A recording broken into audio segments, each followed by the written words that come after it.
You ask Tiger to solve. This deals with linear equations with one unknown. The final result is m equals 16. Let's solve it step by step. Swap sides. Group all constants on the right side of the equation. Subtract 2 from both sides. Simplify the arithmetic.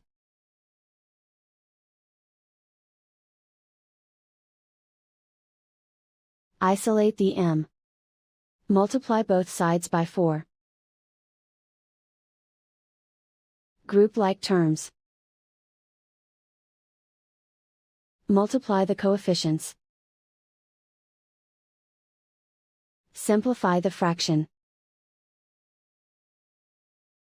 Simplify the arithmetic. And so the final result is m equals 16.